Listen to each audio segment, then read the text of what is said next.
LA의 봄, 새로운 홈페이지로 새 단장한 라디오 서울과 함께 느껴보세요. 강혜신의 오늘의 미국.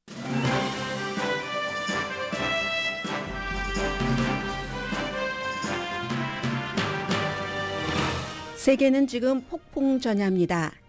이란의 사상 최초 이스라엘 영토 공격이 있은 뒤 세계는 이스라엘이 자제해 주길 바라지만 이스라엘은 보복 공격을 하겠다고 다짐했습니다. 공격 수위에 따라 안전과 경제가 흔들릴 수 있습니다. 미국 하원은 이스라엘을 돕기 위해 지원안을 만들면서 우크라이나와 대만 지원안도 구분해서 이번 주에 투표할 예정입니다. 이란의 이스라엘 공격 결과는 이란이 원하지 않는 쪽으로 옮겨갔습니다. 벤자민 네타냐후는 생명줄을 잡았고 이스라엘은 가해 국가에서 피해 국가로 바뀌었습니다. 못 먹어서 몸보다 머리가 커져버린 영양실조 상태의 가자 어린이에 대한 관심이 줄어들었습니다. 친팔레스타인 시위대들이 샌프란시스코, 시카고, 뉴욕 등에서 길을 막고 시위했습니다. USC 대표가 친팔레스타인계라는 게 알려진 뒤에 졸업생 대표 연설 자격을 박탈당했습니다. 트럼프 전 대통령의 첫 번째 형사재판 이틀째입니다. 트럼프 전 대통령이 포르노 배우와 잠을 자고 입막음용 돈을 준 이 사건에 대해 불법이라고 생각하는 미국인은 35%밖에 안 됩니다. 연방 대법원이 미성년자의 성정체성 관련 의료 치료를 금지하는 아이다호법 시행을 허용했습니다. 의사가 18살 미만 청소년에게 성전환 치료를 하면 최대 10년 감옥에 갇힐 수도 있는 법입니다. 4,500만 명이나 되는 미국인이 4월에 천둥 번개를 맞고 있습니다. 여러분 안녕하십니까? 오늘의 미국 강혜신입니다. 외교냐 공습이냐, 이게 이제 지금 이스라엘이 이란으로부터 엄청난 공습을 당했고 큰 피해는 없었지만 미국 등의 도움으로 아랍 국가들 도움도 있었고요. 다 막기는 했지만 어쨌든 국민에게 보여주려면 보복을 하기는 해야 되겠는데 그게 이제 어느 정도가 될 것이냐에 따라서 세계가 너무나 지금 걱정을 하고 있습니다. 결정권이 이스라엘에 있기 때문에 보도가 다른 거죠. 당연히 처음에는 아주 처음에는 야 이거 제3차 대전 하다가 또 그 중간에는 이스라엘이 그렇게까지 하겠어? 했지만 지금으로서는 어떤 수위를 선택할지 알 수가 없고 이 같은 불안함 때문에 어제 아시아 증권시장 그리고 한국의 환율 같은 것도 엄청 올랐잖아요. 지금 미국 증권시장도 그 종목에 따라서 무척 흔들렸습니다. 누구나 다 영향을 받을 수 있는 이 이슈이기 때문에 폭풍전야, 어느 쪽으로 어느 정도의 폭풍의 세기가 올 것인가 하는 것을 기다리고 있습니다. 이스라엘은 대공 능력은 확인했고요. 물론 미국 도움이라는 것을 강조합니다. 네타냐후가 살아난 것은 너무나 세계적으로 비난을 받다가 갑자기 이제 피해 국가가 되니까 국민들이 어느 정도는 뭉치죠. 물론 이스라엘 국민이나 이란 국민이나 이 상황에서 또 다른 전쟁을 하길 원치는 않지만 어쨌든 이란에서도 벤자민 네타냐후가 가자 지구에 너무하네. 인질은 석방시키는 그 작업을 하지 않고 지금 뭐 하고 있어 하고 텔라비브 등등에서 시위하던 그 시위대의 분위기가 조금 달라졌습니다. 살아났다는 겁니다. 이란이 벤자민 네타냐후를 살리고 싶지 않았을 텐데 생명선을 그에게 던져준 꼴이 됐습니다. 그리고 미국과 나빴던 관계도 약간 회복이 됐고요. 일단 이란이냐 이스라엘이냐 선택을 하자면 미국이야 당연히 이스라엘이죠. 그래서 이란 쪽에서 날아오는 거의 400개 정도 되는 여러 가지 드론과 미사일, 크루즈 미사일, 탄도 미사일을 거의 이스라엘에 도착하기 전에 다 막아줬잖아요. 그래서 이스라엘이 아주 지금 신났습니다. 우리는 보복을 하기는 하는데 그 보복의 시기와 강도는 우리 스타일대로 정할 것이고 이란을 우리 국가를 이렇게 공격을 했으니 경제 제재를 해야지 된다. 이런 주장을 합니다. 그런데 본인들이 먼저 시리아에 있는 이란 영사관을 공격을 해서 이란의 고위급 군 장성을 살해한 것에 대해서는 말하지 않습니다.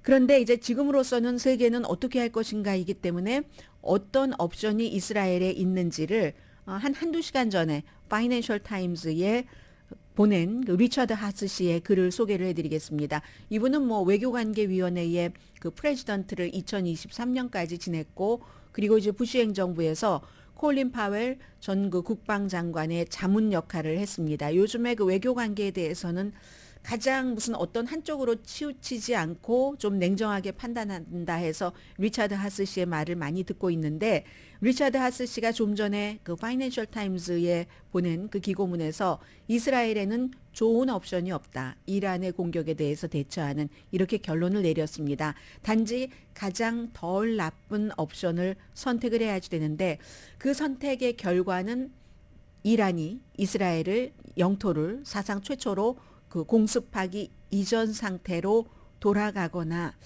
아니면 좀 제한적으로 이란에 대한 그 군사적인 시설을 목표로 삼아서 공격을 하는 것, 이 정도가 가장 이제 적당한 것이라고 얘기를 하고 있는데, 기본적으로는 이란도 목표를 완전히 달성하지 못하고 선을 넘었다. 서로 그림자처럼 대리전을 치러오다가, 대리전을 치른다는 것은 우리를 직접 타격을 할 수 없도록 이란 쪽이든 이스라엘 쪽이든 그렇게 하는 것이 마지막 노선이 그 대리전인 거죠. 그래서 이제 어떠한 것을 준다는 건데, 이란은 이번에 선을 넘어서 영토를 공격을 했으니까 뭐 대신에 뭐 우리도 이렇게 많은 뭐 세련된 것들도 있는데 그냥 너희들 큰 피해 나지 말라고, 우리도 보복당할 거니까 크게 그러라고 우리가 이것저것 섞어서 보내서 하는 것 정도는 보여줬지만, 그렇지만 벤자민 네타냐후에게 숨 쉴 틈을 줬기 때문에 성공하지는 못했다고 보는 거죠. 다만 또 다른 그 혁명수비대 대장 같은 사람을 너희 살해하지 말아라, 암살하지 말아라 하는 메시지 자체는 전했죠. 이 나쁜 효과와 함께 그런 이제 것도 정했고, 그리고 이번에 보니까요, 확인되지는 않았는데 이 리처드 하스 씨가 얘기를 합니다. 아랍 국가들도요, 이스라엘에 이란이 이렇게 하는데 어떻게 한다 하는 정보를 줬다는군요. 글쎄. 왜냐하면 이란까지 가기 전에는 다른 아랍 국가들이 있기 때문에 그 다른 아랍 국가들도 항상 동서남북 어떤 국가로부터 서로 주변이 사이가 나쁠 때는 어떤 국가가 어떤 국가를 공격할 때 우리가 피해를 당하나 안 당하나 다 보고 있어야지 되잖아요. 그래서 이스라엘에 많은 정보를 줬다는 보고도 나오고 있습니다. 가장 큰 의문은 어디로 가는가? 또다시 이스라엘이 엄청나게 이란을 때리고, 그럼 이란이 또 보복 공격을 하고 해서 세계의 증권시장, 뭐 달러 대 각 나라의 그 환율이 흔들려야지 되는가? 중동 전체는 어디로 가는가? 이란 원래 자리로 가기를 원합니다. 본인들이 이스라엘을 공격하기 전에 간접 전쟁하고 뭐 하마스를 지원한다던가, 아니면 뭐 헤즈볼라를 지원한다던가, 후티 반군을 지원한다던가, 이란은 그 공화국으로 만들어지면서 목표 자체를 적을 정해놓은 겁니다. 가장 나쁜 정치가 적을 정해놓고 그냥 모든 불만을, 내부의 불만이든 외부의 불만이든 그 적에게 돌리게 하는 그런 게 제일 치졸하고 나쁘잖아요. 질이 나쁘죠. 이란이 지금 79년부터 그런 그 정책을 쓰고 있습니다. 이스라엘을 딱 그 주적으로 해서 어떤 무슨 우리는 성전을 하는 거야 등등 해서, 또 우리가 아랍 국가는 아니지만 같은 종교를 갖고 있는 그 아랍 국가인 팔레스타인도 보호를 하고, 이런 식으로 그쪽에서 이제 주도권을 잡고 큰 나라가 되려고 하는 그 상황에서 대리전은 치루되 이스라엘과 직접 전쟁을 치르기에는 너무 군사력도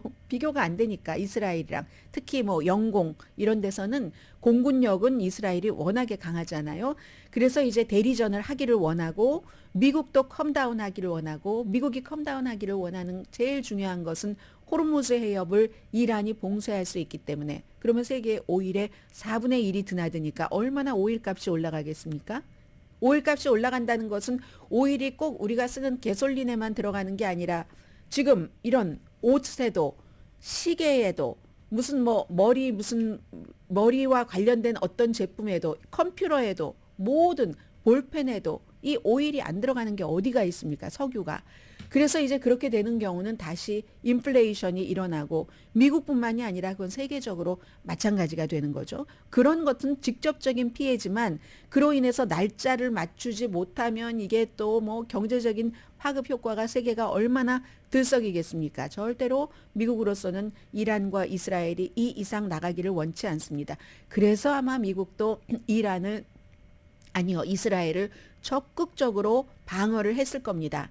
요격을 그냥 돈 많이 써가면서 다 요격해줬잖아요. 바이든 대통령 이스라엘이 이겼습니다. 뭐 하나도 뭐 큰 피해 안 줬잖아요. 그게 이란의 계산이었는데도요. 보복 크게 당하지 않으려고 뭐 많은 희생자를 내지 않았잖아요. 그런데 바이든 대통령은 네타냐후에게 이겼잖아요. 이겼으니까 그냥 그만합시다. 문제는 미국의 자문을 이스라엘이 듣느냐 마느냐. 리차드 하스 씨는요, 이스라엘의 옵션 3가지를 얘기합니다. 첫 번째, 아무것도 하지 않는다. 그럼 이제 현상 유지가 되겠죠. 계속 이란과 이스라엘은 서로 최대의 적으로 삼으면서 간접 전쟁을 하는. 두 번째는 제한적인 공습. 이란 내부의 군사 목표물을 딱 정해서 그것만 피해를 준다는 건데 그 군사 목표물도 이번에 이스라엘을 공격한 그 공격과 관련된 군사 시설을 말합니다. 세 번째가 대대적인 보복인데 이 대대적인 보복은 이란의 핵시설 같은 것을 공격하는 것. 가능할지 모르겠습니다만 그게 아주 지하 깊숙한 곳에 있기 때문에 지금 이 시간에는 이스라엘은 아직 고려 중인 것으로 알려지고 있습니다. 만약에 이스라엘 사람들이 이번 이란의 사상 처음 이스라엘 영토에 대한 공격으로 많은 사람이 숨졌으면 이건 선택의 여지가 없이 뭐 넘버 2나 넘버 3로 갈 수도 있었겠죠. 그런데 지금 특별하게 그렇게 많이 사상자가 나온 것도 아니고 그래서 넘버 1에 집중한다면 아무것도 안 한다. 그리고 우리 피해가 없고 다 막았고 이겼고 이길 수 있다는 것도 보여줬으니까 그냥 현상 유지하자 하면은 이스라엘로서 장점이 있죠. 가자 전쟁에 다시 집중을 하고 대대적인 전쟁을 막을 수 있고 전쟁을 하려면 인명 피해도 있고 경제적인 문제, 군사적인 손실 엄청나게 많잖아요. 그리고 또 미국과의 관계도 손상될 수가 있고. 그런데 아무것도 안 하고 가만히 있는 것, 이스라엘 국민이 이걸 또 뭐 그걸 받아들일까? 그러긴 쉽지 않겠죠. 넘버 2, 제한적인 공격이요. 이 제한적인 공격이라는 것은 특별한 이란 내부의 목표물을 삼아서 공격을 하면 이란의 뭐 드론 생산 능력이라든가 뭐 미사일 생산 능력을 줄일 수 있겠죠. 그렇지만 이제 이란이 공격을 일단 받으면 추가 공격을 하게 되겠죠. 추가 공격을 하면서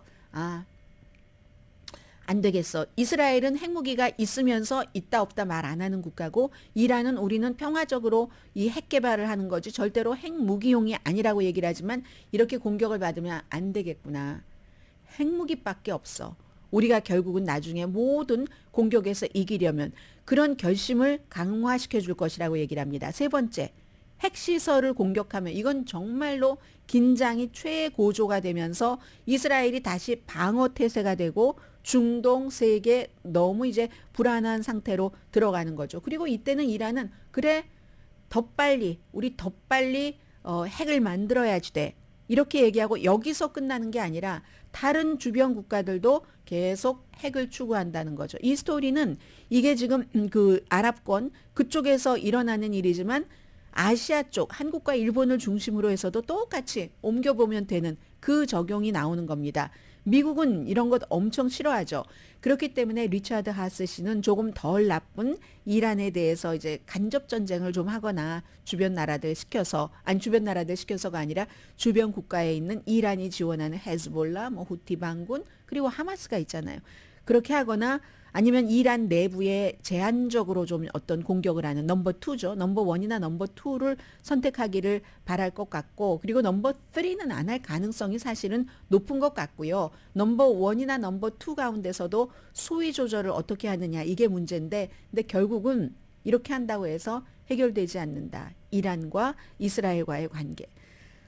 관리 대상인 거죠. 서로. 이게 이제 크게 막 중동 전쟁 뭐 제5차 그리고 3차 세계대전까지 퍼지지 않도록 관리 대상 정도 되는 거다. 이제 이렇게 얘기를 하면서 기다리고 있습니다. 이란이 시리아에 있는 이란의 영사관 공격을 받고 이스라엘을 보복 공격하는데 14일이 걸렸는데 이스라엘은 그만큼 많이 걸릴 것 같진 않고요. 아무튼 굉장히 지금 위험한 그런 시기고요. 그리고 지금 하마스, 가자지구, 팔레스타인이 쏙 들어갔잖아요. 그런데 어제 이제 미국 내에서는 뭐 샌프란시스코, 시카고, 뉴욕 또 아니면 무슨 그 오레곤의 유진 같은 뭐 워싱턴의 시애틀 같은 데서 프리웨이라든가 공항 주변에서 많은 사람들이 그 팔레스타인 가자지구 주민들이 너무 힘들다면서 빨리 휴전하라고 촉구하는 시위를 했습니다. 그런데 이제 이런 시위는 완전히 그 딱 교통량이 많은 곳이었기 때문에 굉장히 시민들이 불편해 했었고요. 브루클린 다리라든가 아니면 뭐 골든 게이트 그 브릿지라든가 뭐 체포도 됐어요. 골든 게이트 브릿지에서는 20명이 체포됐고 뭐 52명 체포된 것도 있습니다. 오레곤주의 유진의 그 5번 프리웨이 인근에서 시애틀의 그 시애틀 타코마 국제공항 그 도로도 폐쇄하고 시위를 했고 시카고의 오헤어 공항 인근 그리고 뭐 맨하탄도 마찬가지고요. 오클랜드도 이 북가주에 거기도 몇 시간 동안이나 어제 교통 혼잡이 굉장했었다고 하는데 어떤 사람들은 불편하다고 마구 비난을 합니다. 시위대를. 그런데 또 다른 사람들은 이건 사소한 불편이다. 이렇게 얘기하는 사람도 있고요. 저마다 이제 다른 그런 생각들을 하고 있기 때문에 그런데 이제 오늘 제가 가디언에서 본 사진 가운데 하나가 어린아이가요. 소녀예요. 어린데 몇 살인지도 모르겠어요. 하도 못 먹어서. 6개월 동안 못 먹었으니까. 머리가 몸보다 큽니다. 어린아이가. 영양실조인 거죠. 그리고 또 다른 사진은 빵을 사려고 줄을 섰는데 사진 그 설명에 빵을 사려고 선 줄이라고 해서 알았지 그건 빵을 사려고 산 줄이 아니라 대대적인 무슨 뭐 지도자를 추출하다 하면서 시위하는 것처럼 빼곡히 아무튼 온 무슨 광장같이 생긴 데가 빼곡하게 사람이 차 있는데 빵을 사는 거래요. 저 빵 절대로 못 삽니다. 그 많은 사람들 10분의 1, 100분의 1도 못 삽니다. 빵을 파는 데는 빵은 조금밖에 없을 텐데. 그리고 이제 가자지구는 230만 명의 반 정도가 인구의 반 정도가 18살 미만이기 때문에 지금 당장이 문제가 아니라 앞으로도 이 회복되지 않잖아요. 어렸을 때 영양실조 같은 것은. 그리고 어린아이와 임산부, 수유부의 90%가 뭐 빵, 과일 같은 거 전혀 먹지 못하고요. 우유도 못 먹고 단백질 당연히 채소도 못 먹고 그냥 겨우 빵 조금씩 먹고 헬스 시스템은 다 망가졌죠. 그런데 이제 이란이 이스라엘을 공격을 하면서 이런 문제는 다 이제 뒤로 가버린 겁니다. 그리고는 이제 마지막으로 USC가 5월 10일인가요? 졸업식을 하는데 그때 뭐 한 졸업생하고 축하하는 사람들이랑 6만 5천 명 정도가 모일 것이라고 하는데 USC의 교무처장이 그 졸업생 대표요. 공부도 잘했겠죠. 여러 가지 또 받고 뭐 수석 졸업이죠. 공부도 잘하고 해서 졸업생 대표 연설을 하려고 했던 학생을 취소를 시켰습니다. 그리고는 졸업생 대표 연설이 없는 거예요. 다른 학생 거기에 내세우면 또 난리가 나겠죠. 그 이유가 원래 졸업생 대표를 최종적으로 결정하는 사람이 교무처장인데 교무처장이 다른 캠퍼스에서도 요즘 뭐 안전 같은 게 문제가 되는데 이게 바로 이 학생이 친팔레스타인계 활동을 했다는 겁니다. 그게 알려진 뒤에 이 학생의 졸업 연설을 취소한 거거든요. 이 표현의 자유와는 관련이 없고 교무처장의 얘기입니다. 캠퍼스 안전을 위해서 그렇다. 학생과 손님의 안전을 위해서.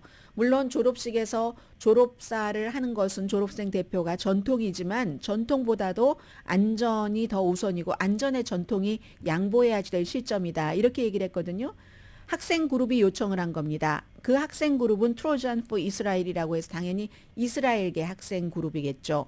그 학생 그룹이 이 학생이 아스타 타바숨이라는 학생인데 아스타 타바숨이라는 학생은 팔레스타인계는 아닙니다. 남아시아인데 종교가 무슬림입니다. 4년 동안 내가 다녔던 학교가 나를 버렸다는 사실이 너무 놀랍다라고 얘기하는데 바이오메디컬 엔지니어링을 하고 있고요.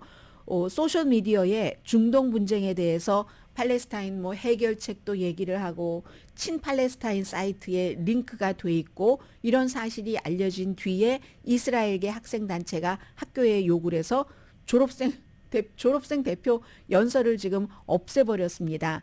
그랬더니 이 아스타 타바숨 학생은 나는 원래도 모든 사람의 인권에 대해서 관심이 많은데 이 확고한 나의 믿음 때문에 인종차별적인 캠페인에 내가 희생이 되는구나 이런 얘기도 했고요. 그리고 위험스럽다고 하는데 나는 어떤 위협을 받은 것도 없고 그리고 내가 학교에 다 요청을 하지 않았는가. 그래서 위험하다면은 뭔가를 학교에서 조치를 취하면 되고 뭐 학교에 한 300명 정도 학교 경관 있지 않나요? 그리고 이거는 꼭 뭐 나의 안전, 다른 사람들의 안전만을 위해서라고 말하기는 뭐하다. 이거 인종에 관련된 것이고 뭐 이런 식으로 얘기를 했습니다. 그리고 실제로 미국 이슬람 관계 협의회 이런 데서도 이제 이 학생을 지지를 했는데 말씀드리고 싶은 것은 졸업생이 한 19,000명 되네요. 그리고 이제 합쳐서 65,000명 정도 되는 이런 USC 졸업식 역사상 졸업생 대표가 연설하지 않은 게 아마 글쎄요, 뭐 많진 않겠죠. 만약에 있었다 할지라도. 그리고 이런 이유는 아니었겠죠. 그러니까 그 19,000명 졸업생 가운데서 뭐 가장 성적도 좋고 이렇게 해서 선정이 됐는데 이유가 친팔레스타인적인 이런 것을 했다고 해서 결국은 졸업 연설까지 못하게 되는 것을 보면은 저쪽 멀리 멀리 있는 곳에서 일어나는 일이 미국에 얼마나 중요한 역할을 하는가. 그리고 이러한 것이 드러난 게 소셜미디어, 이 학생의 소셜미디어 때문에 그렇잖아요. 요즘 학생들이요. 그 하마스와 이스라엘의 전쟁 이후에는 대학교 졸업하고 취직하려고 하는 학생들 본인의 소셜미디어에 뭐 관련 글 같은 거 써놨던 거 다 지웁니다. 세계는 완전히 이렇게 커넥트돼 있고 클링돼 있었기 때문에 뭐 저쪽에서 일어나는 일이 나와 관계가 깊을 경우도 많습니다.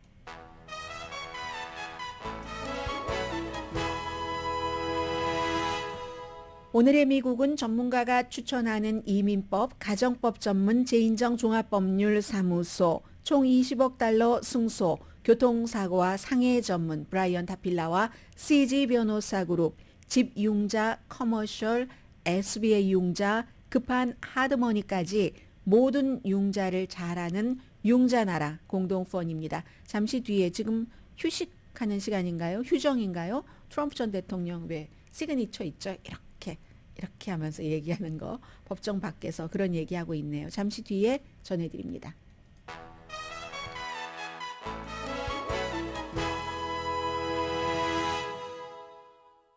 라디오 서울 방송 오늘의 미국 듣고 계십니다. 네, 오늘 그 뉴욕 데일리 뉴스를 보니까요. Stormy Monday for Don. 트럼프 전 대통령에게는 스토미한 먼데이였다. 스토미 데니엘스라는 포르노 배우의 이름을 따서 스토미 막 정말 폭풍이 치는 것과 같은 먼데이였다. 이게 그 타블로이드 그 데일리 뉴스의 프론트 페이지에 나와 있는 그런 겁니다. 역사적인 재판, 왜냐하면 대통령이 미국에서 전직이건 현직이건 형사재판을 받은 적이 없기 때문에 둘째 날입니다. 첫 번째, 이번 주에 배심원 선정 안 될 것 같아요. 지금 아마 폴리티코 보니까 오늘 아침에 제대로 된 이제 재판이 이제 오프닝 스테이트먼트부터 시작을 하잖아요. 양측에서. 그런 그 논고가 시작되고 하려면은 5월 달은 돼야지 될 것 같은데 그런 얘기가 나오는데 제가 오늘 오랜만에 이제 그 배심원 여러분들 다녀오신 지 얼마나 되셨습니까?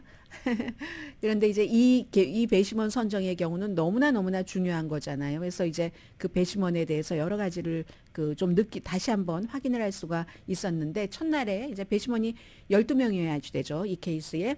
12명 배심원이고 그리고 이제 그 반 정도는 또 중간에 사람의 일이라 무슨 일이 있을지 모르니까 웨이팅 리스트 배심원까지 18명을 뽑아야지 되는데 한 96명 정도 어제 이제 인터뷰를 쭉 하면서 그게 이제 공개적으로 배심원이 이런 사람이다 하고 일반인에게는 알려지지 않지만 이런 경우 알려주면은 나중에 편결 나오고 나서 본인의 마음에 들지 않는다 하면 트럼프 전 대통령 지지층으로부터 정말 어떤 공격을 당할지도 모르니까 더욱더 조심을 하겠죠. 그런데 일반인에게는 알려지지 않지만 트럼프 팀에게는 알려줍니다. 그래야지 이게 검사팀도 마찬가지고 트럼프 팀도 마찬가지고 이 배심원은 이래서 안 돼요. 저래서 안 돼요. 뭐 이런 합의 같은 것도 있어야 되잖아요. 해서 이제 42가지 정도 이제 질문을 쭉 한다고 하는데 96명 가운데 50명이 탈락을 했습니다. 예를 들어서요.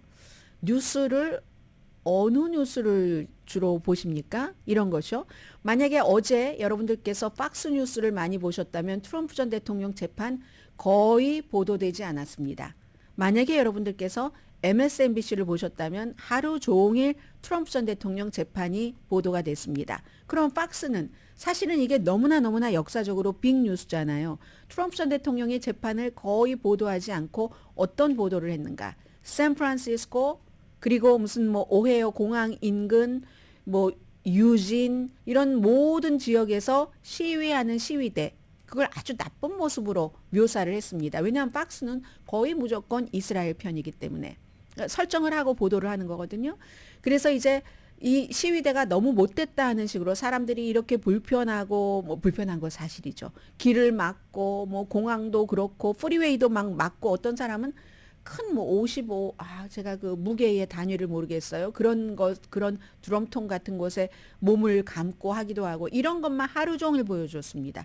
시위는 사실 하루 종일 하진 않았거든요. 그런데 하루 종일 보여주고 트럼프 재판은 보여주지 않았습니다. 그래서 배심원을 선정을 할 때 뉴스 같은 것을 어디서 보고 듣나요? 어나더 월드에서 사는 사람들이 많으니까 그런 걸 물어보고 소셜미디어에서 트럼프 전 대통령을 팔로우 합니까? 당신은 본인이 스스로 뭐 극좌라고 생각하세요? 극우라고 생각하세요? 하면서 여러 가지 무슨 음모론을 퍼뜨리는 큐아난, 프라우드 보이즈, 민병대 무슨 등등 또 이런 것도 있죠. 안티파. 정부 자체를 거부하고 하는 그런 아주 시위를 해도 무력이 들어간 시위를 하는 안티파. 그런데 뭐 정치 성향만 가지고 이걸 뭐 배심원을 결정하는 것은 아니죠. 이 질문은요, 양측에서 다 싫어해서 빠졌는데, 검사 측에서는 2020년은 부정선거가 아니었다.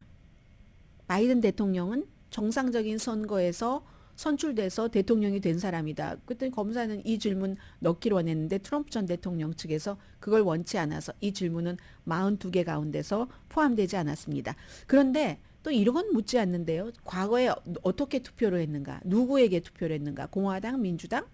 뭐 아니면 당 어느 당에 속해 있느냐? 이것도 질문에 없답니다.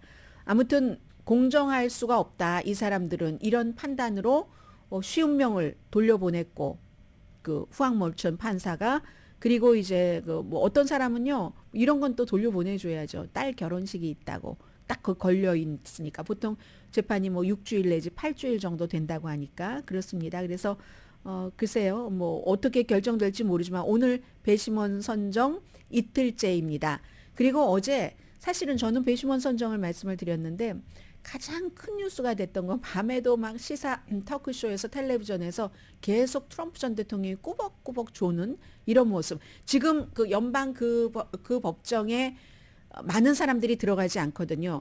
몇몇 기자들만 들어갑니다. 카메라도 허용되지 않고 잠깐은 허용돼요.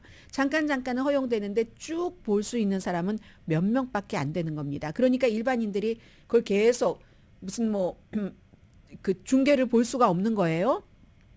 그런데 그 뉴욕타임스의 매기 그 하버먼이라는 기자가 원래도 트럼프 전 대통령과 격돌을 많이 했었던 기자죠. 트럼프 전 대통령이 몇 번 조는 것처럼 보였다. 트럼프 전 대통령에게는 도저히 용납할 수 없는 일입니다. 왜냐하면 본인은 너무 활기왕성하다고 하고 바이든 대통령을 슬리피 조라고 표현을 하잖아요. 그런데 트럼프 전 대통령이 법정에서 몇 번을 졸았다고 어떻게 얘기했냐면 지친 것 같고 좀 짜증나 하는 것 같기도 했다. 저는 그 사진에 나오는 거 보면 트럼프 전 대통령이 얌전하게 눈빛은 아주 매섭습니다마는 이렇게 손을 이렇게 모으고 얌전히 있는 저는 그런 사진을 주로 봤는데 이 뉴욕타임스 기자는 고개를 끄덕였고 입도 해 벌렸고 머리가 아래로 뚝뚝 떨어지는 게 몇 번이 있었다. 그래서 그 변호사가 좀 메모를 전달하는 것 같았다. 이렇게 보도를 했더니 트럼프 캠페인 측에서 또 뭐 난리가 났죠. 가짜 뉴스가 가짜 보도한다. 근데 우리는 알 수가 없죠. 그 법정에서 계속 트럼프 전 대통령이 졸았나 아닌가를 본 사람이 아니니까. 그래서 오늘요. 여기에 대해서 그 졸음 전문가들 있죠. 엄청나게 많이 인터뷰를 하고 의견도 제시를 하고 아무튼 그런 일이 있었습니다. 이게 제일 큰 뉴스였어요. 그래서 트럼프 전 대통령의 지지자들도 법정 밖에 별로 나와 있지는 않았습니다. 아무튼 그리고 또 하나는 그 4월 25일 연방 대법원에서 트럼프 전 대통령이 대통령으로서 뭐 예를 들어서 했었던 일들이기 때문에 면책 특권이 있다. 이런 것을 연방 대법원이 심의하잖아요. 그때 나는 거기에 출석하고 싶다 했더니 say no 했습니다. 판사가 트럼프 변호인에게 지금 당신의 클라이언트는 피고예요. 피고가 이 재판을 받지 않고 다른 것에 참관을 간다는 거잖아요.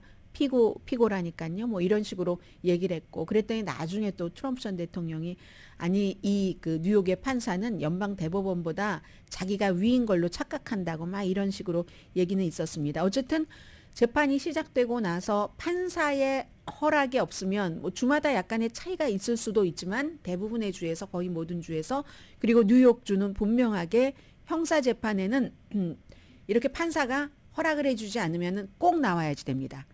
재판정에 출석을 해야지 되니까 이건 이제 트럼프 전 대통령에게 굉장히 선거 캠페인을 하는데 이제 좀 마이너스가 되는 거고 그리고 한 6주일 내지 8주일 걸린다고 했는데 전에는 예비선거 전이었고 또 처음이었으니까 뭐 여러 가지 무슨 법원을 들락거리고 할 때 사람들이 막 돈도 기부하고 밖에 와서 막 트럼프를 지지해 주기도 하고 했는데 이제 그런 효과는 다 끝난 것처럼 보입니다. 어제 이 뉴욕의 그 맨하탄의 법원 밖에는 별로 많이 트럼프 전 대통령을 지지하는 사람은 없었습니다. 그리고 트럼프 전 대통령은 판사가 아들 졸업식 그 막내 아들이요.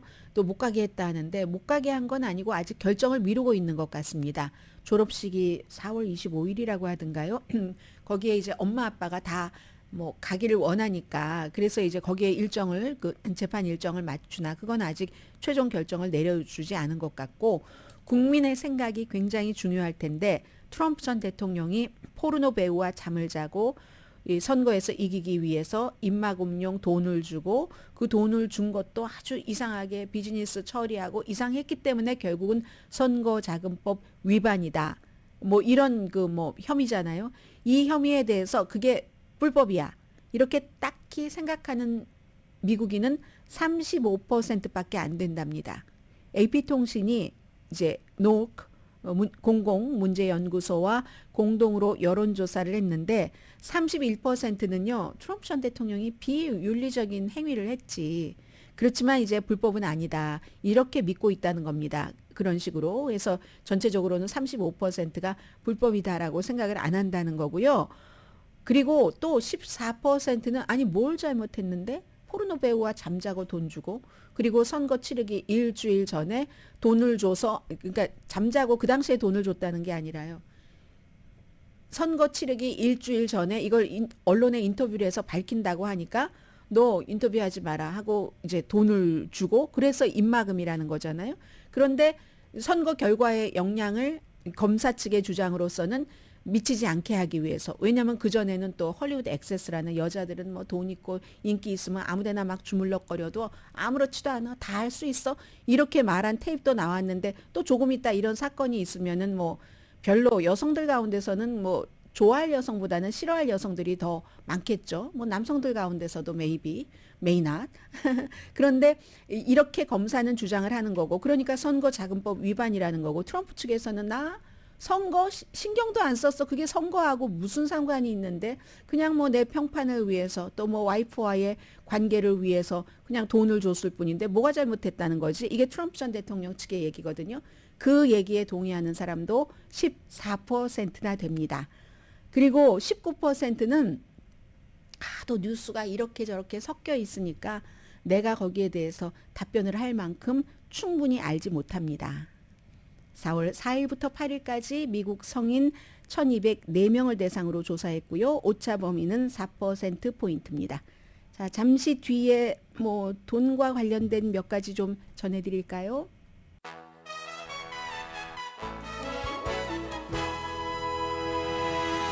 라디오 서울방송 오늘의 미국 듣고 계십니다. 돈 얘기부터 하자면요. 미국이 아마도 왜 뉴스가 그 사이에 바뀌나요? 아이 참 화면아 돌아와 주세요. 할 수 없죠 뭐. 그냥 생각대로 할 수밖에 없네요. 먼저 봤었던 대로 미국이요. 이란에 대해서 며칠 안에 어떠한 그 경제 제재를 한답니다. 자넷 옐런 재무장관이 새로운 제재를 할 것으로 우리는 지금 예상을 하고 있다. 이렇게 얘기를 했거든요.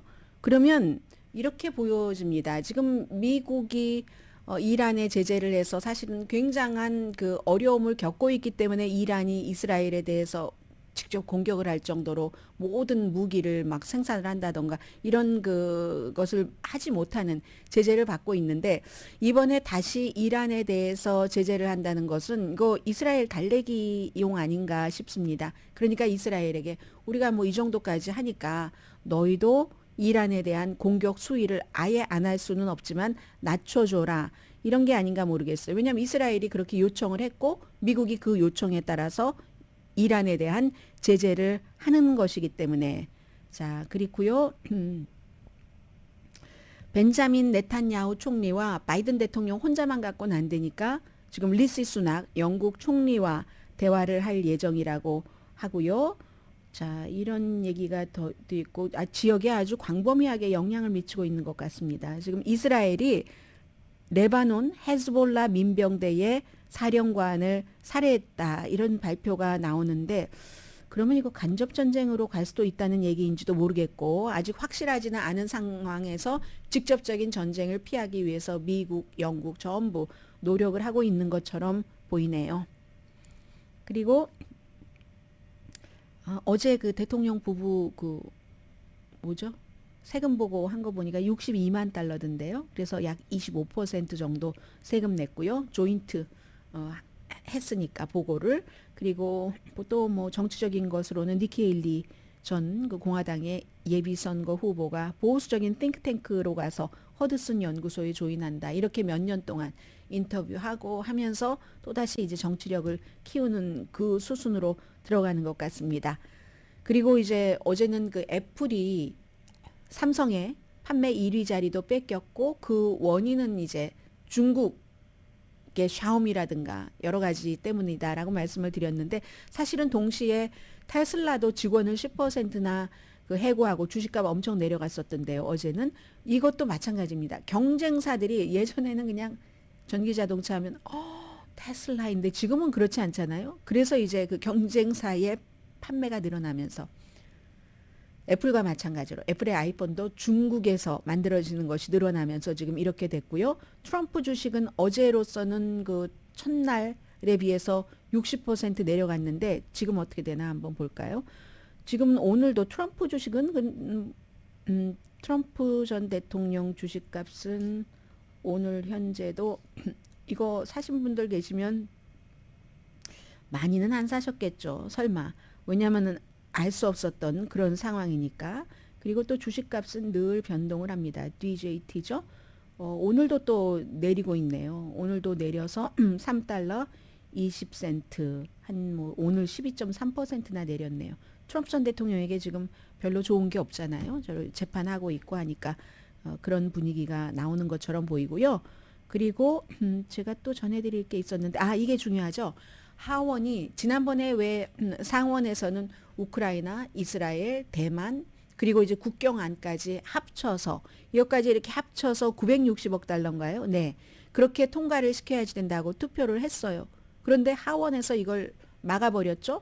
하원에서는 뭐 우크라이나를 왜 도와야지 되는데 뭐 이런 식이었습니다. 그런데 이번에 이스라엘이 딱 저렇게 이란의 공격을 받자 이 공화당이 그때도 반대를 했었던 거니까 공화당은 거의 무조건 그 이스라엘입니다. 이스라엘이 어떤 일을 하든 상관없이. 그래서 이 네 가지를 분리를 했습니다. 분리를 했는데 거기 국경안은 빠져 있고 그러니까 민주당이나 공화당 내부에서 싫어하는 사람들도 있고요. 하나는 우크라이나를 지원하는 한, 두 번째는 이스라엘, 세 번째는 대만, 네 번째는 국가안보법이라고 해서 법안이라고 해서 여기에 이제 틱톡 금지하는 것도 포함될 가능성이 있대요. 그리고 이제 이란에 대한 추가 제재, 이게 이 얘기군요. 결국은 추가 제재와 우크라이나가 갖고 있는 러시아의 자산을 압류하는 이런 것이 포함되어 있어서 글쎄요. 아마 이스라엘안은 통과를 시켜주겠죠. 그리고 이건 과반수만 통과돼도 되거든요. 우크라이나에 대해서는 공화당이 어떻게 할지 모르겠습니다. 이번 주에 뭐 목요일쯤에 투표를 하겠다고 하니까 이게 이제 가장 큰 문제가 되고요. 날씨 문제도 있고 굉장히 중요한 이슈가 지금 하나 남았네요. 잠시 뒤에 뵙겠습니다.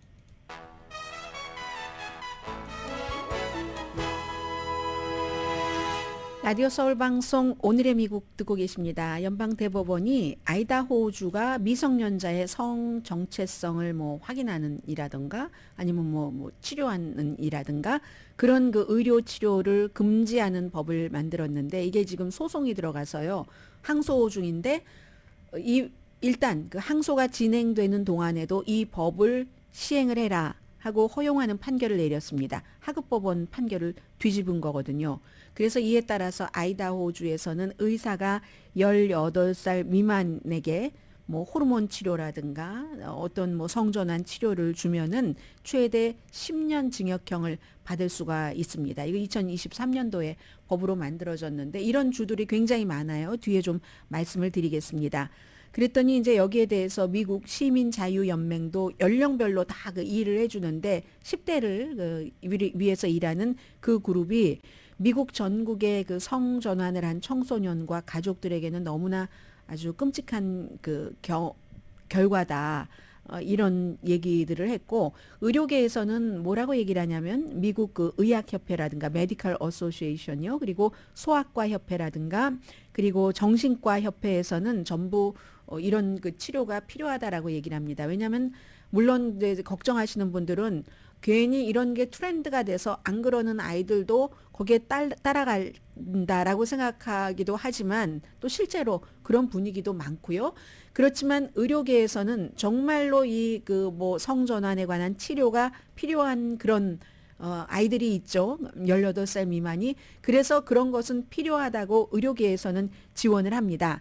그러나 이제 공화당 의원들은 이런 것들을 또 그 의료용도 있고 문화적인 그런 그 판단이나 관습 같은 것도 있으니까 문화적인 사회적인 것에 훨씬 그 무게를 두죠. 해서 공화당 의원들은 미성년자의 성전환 치료에 대한 접근을 완전히 그 차단을 시켜버리려고 노력을 해서 최소한 23개 주에서 이 같은 치료를 금지하는 그 법률을 만들었고 그 법률을 만들어 놓고 나면 이렇게 아이다호처럼 대부분 이제 소송이 들어가는 거죠. 뭐 켄터키, 테네시 지금은 시행 허용하는 주입니다.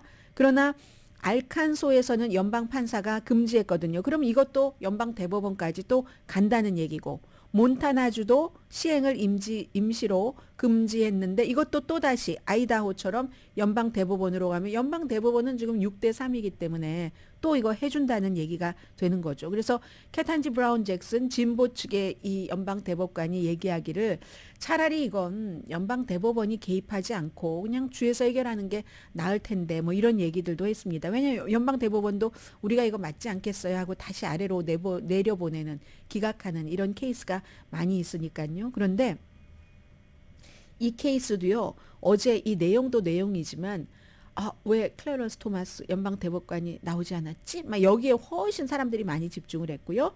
자, 보수적인 주들을 좀 보겠습니다. 어린아이들이 아무리 소아과 협회가 정신과 의사 협회가 미국 의학 협회가 이걸 지지한다 할지라도 성전환 치료 같은 거 받으면 안 되지 같은 그런 법이 있는 주가 보면은 전부 이제 보수적인 주겠죠. 알라바마, 알칸소, 애리조나, 플로리다, 조지아, 아이다호, 인디아나, 아이오와, 켄터키, 루이지아나, 미시시피, 미주리, 몬타나, 네브라스카, 노스캐롤라이나, 노스다코타, 오하이오, 오클라호마, 사우스다코타, 테네시, 텍사스, 유타, 그리고 웨스트버지니아가 들어가 있습니다. 웨스트버지니아는 뭐라고 아주 확실하게 무슨 뭐 레드라고 구분하기도 그렇고 애매모호할 때도 있죠. 아무튼 그렇습니다. 그게 있고 그리고 지금 4월 달 하면은 뭐 어떤 그 날씨가 굉장히 그 변화가 있는 그런 시기이기도 한데 4,500만 명이나 되는 미국인이 4월 달에 천둥 번개를 목요일까지 뭐 오늘부터 어제부터 주말에 뭐 펜실베니아 대단했다면서요. 그렇게 맞는답니다. 네브라스카, 중서부, 남부. 오늘은 이제 아이오와 또 뭐 한국 분들도 많이 살고 계시는 미주리 북부라든가 일리노이주 일부라든가 이런 데가 지금 만약에 이런 뇌우라고 하죠. 우리가 막 비 내리고 막 우박 떨어지고 하는 그런 그 강도를 5까지 두는데 5에서 3 정도 강도가 있답니다. 일리노이주도 마찬가지고요. 그래서 토네이도까지 일어날 그럴 가능성이 있고 파괴적인 바람. 뭐 파괴적인 바람 하면은 나중에 또 토네이도 위협 있고 하잖아요. 펜실베니아주도 자동차, 뭐 집, 농작물 큰 우박 때문에 엄청 피해를 입었다고 하는데 이런 피해는 그냥 피해, 내가 맞아서 아파가 아니라 경제적인 손실을 주잖아요. 그리고 텍사스, 워싱턴 DC, 리치몬드 같은데 한국 분들 많이 살고 계시네요. 이 모든 것들이 기후 변화 때문에 그럴 수 있다는. 어머, 제가 시간 계산 잘못해서요. 오늘의 미국 전환 재인정 종합법률사무소 CG 변호사 그룹 융자나라 공동펀이었고요. 10시에 브라보 마이라이프 방송됩니다 하면서 막 접어야지 돼요. 지금 접는데 저도 얼마 전에 집에 엄청나게 큰 우박이 떨어져서 촬영해놨다는 것 아니겠어요. 강혜신이었습니다.